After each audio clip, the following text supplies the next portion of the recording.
বিএনপির সাথে বোধহয় ব্রাজিলের একটা যোগ আছে আর কি। বিএনপি তার মানে আপনি কি বলতে যাচ্ছেন যে এবার বিএনপি আসছে ব্রাজিল ওয়ার্ল্ড কাপ নেবে? না, এটা একটা সম্ভাবনা থেকেই থাকে যায় আর কি। তার মানে আমি আর্জেন্টিনা সাপোর্টার, কিন্তু ব্রাজিল জিতলে আমি কোনো মাইন্ড করি না আর কি। বিদেশি বংশোদ্ভূত প্লেয়াররা যেমন হামজা, সমিত সোম, ছেলেদের থেকে মেয়েদের ফুটবল অনেক আগানো। হোপফুলি উইদিন 10 years আমি ওয়ার্ল্ড কাপ খেলবো। বেসিক্যালি আমি প্রথম বাংলাদেশে মানে সিনিয়র কারোর সাথে ফুটবল খেললাম। আপনার যেই ফুটবল খেলার স্কিল বা যতটুকু যেভাবে খেলছেন, আসলে আমি সারপ্রাইজড যে এই বয়সে আপনি এত ভালো খেলতে পারেন। আপনার কাছ থেকে আমাদের নতুন জেনারেশনদের জন্য ফুটবল নিয়ে একটু মেসেজ শুনতে যাচ্ছি, যে আপনাদের কাছ থেকে অনেক কিছু শেখার আছে আমাদের, যে আপনাদের সুন্দর একটা মেসেজ আমরা যারা নতুন জেনারেশন তারা হয়তো খুব ভালো করে নিতে পারে।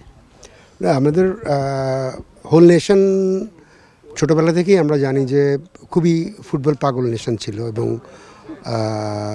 আমাদের 70s 80s বেশ ভালো ফুটবল। সালাউদ্দিন সাহেব ছিলেন খুবই সুপার হিরো বাংলাদেশের ফুটবলের। আসলাম, মানে তখন ফুটবলই ক্রেজ ছিল, এবং আবনি মোহামেডান এটা একটা মানে দারুণ ক্রেজ ছিল। তো মাঝে ফুটবলের একটু খারাপ অবস্থা গেল, এবং ক্রিকেটের উত্থান, এবং ক্রিকেট খুব ভালো করলো। কিন্তু লাস্ট 2-3 বছর ধরে আবার ফুটবলের নবজাগরণ আমরা দেখতে পাচ্ছি। আমাদের যে বিদেশি বংশোদ্ভূত প্লেয়াররা যেমন হামজা, সমিত সোম, এরা তো খুবই ইন্টারন্যাশনাল লেভেলের প্লেয়ার। ওরা আসার পরে আমরা দেখতে পাচ্ছি আমাদের লোকাল প্লেয়াররাও ওদের সাথে তাল মিলিয়ে খেলতে পারছে, এবং আমরা ইন্ডিয়ার সাথে প্রায় 20-22 বছর পরে অনেক বড় একটা জয় পেলাম এশিয়ান কাপ কোয়ালিফিকেশনের ক্ষেত্রে। এবং আমার ধারণা যে বাংলাদেশের ফুটবল মেয়েরা, আমি বলবো যে ছেলেদের থেকে মেয়েদের ফুটবল অনেক আগানো। মেয়েদের ডেডিকেশন, আসলে মেয়েদের তো অনেক বাধা, এবং এই বাধা অতিক্রম করে চীনের সাথে যেই খেলাটা খেললো, এবং নারী পুরুষ উভয়ই ফুটবল আমাদের খুবই সামনের দিকে এগুচ্ছে, এবং আমরা হোপফুলি উইদিন 10 years আমি ওয়ার্ল্ড কাপ খেলবো। ধন্যবাদ সেলিম ভাই। আসলে আরেকটা আপনি যে রিসেন্টলি আপনি হয়তো বা জানেন যে আমাদের ফুটসালটা খুব সুন্দর করে শুরু করছে বাংলাদেশ। আমাদের নারীরা ফুটসাল চ্যাম্পিয়ন হয়ে আসছে। শুনলে আসলে অনেক অবাক হয়ে যাবেন যে আমাদের বাংলাদেশ কিন্তু এখন পর্যন্ত একটা প্রফেশনাল ফুটসাল ফিল্ড নেই।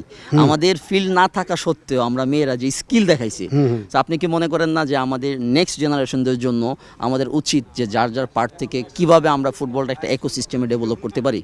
এটা বেসিক্যালি আসলে এটা একটা পলিটিক্যাল সিদ্ধান্ত, রাজনৈতিক সিদ্ধান্ত, যে একটা দেশের স্পোর্টসটা কেমন হবে। হ্যাঁ, এবং আমাদের পাড়ায় পাড়ায় মহল্লায় মহল্লায় মাঠ থাকার কথা। এত বড় শহর, প্রায় 3 কোটি লোকের শহরে হাতে গোনা মাঠ আছে বোধহয় 20টা কি 30টা। এটা তো অ্যাবসার্ড। আমি যখন ইউরোপ অস্ট্রেলিয়াতে আমরা যাওয়া হয় আমাদের, তখন দেখি যে এই মাথা থেকে ওই মাথা পর্যন্ত মাঠ দেখা যায় না, প্লেয়ার হচ্ছে 8-10 জন খেলে। আর আমাদের এক আবহনী মাঠে যদি ওপেন করে দেয়, প্রতি শুক্র এবং শনিবারে মিনিমাম 10,000 লোক খেলে। হ্যাঁ, তো দেন খুবই দুর্ভাগ্য যে আমাদের মাঠ নাই। এবং আমি সরকারকে বলবো যে যারা পলিসি মেকার আছেন, যে স্পোর্টস একটা জাতির জন্য খুবই দরকার। মানে যদি সুস্থ শরীর স্পোর্টসেই গঠিত হয়, আর সুস্থ শরীর না হলে জাতি কখনো উন্নতি করতে পারে না।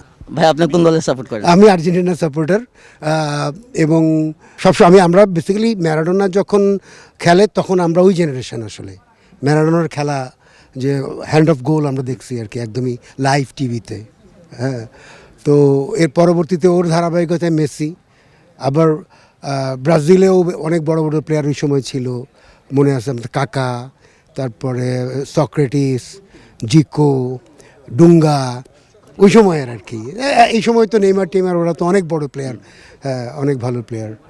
তো দেন আর বিএনপির সাথে বোধহয় ব্রাজিলের একটা যোগ আছে আর কি। তার মানে আপনি কি বলতে যাচ্ছেন যে এবার বিএনপি আসছে ব্রাজিল ওয়ার্ল্ড কাপ নেবে? না, এটা একটা সম্ভাবনা থেকেই থাকে যায় আর কি। তার মানে আমি আর্জেন্টিনা সাপোর্টার, কিন্তু ব্রাজিল জিতলে আমি কোনো মাইন্ড করি না আর কি, অসুবিধা নেই আর কি। যারা ব্রাজিল সাপোর্টার আছে, সেলিম ভাইয়ের মেসেজটা যেন এবার লাকিলি লাইগা যায় আর কি আমাদের। ধন্যবাদ সেলিম ভাই আপনাকে। Thank you so much. Thank you.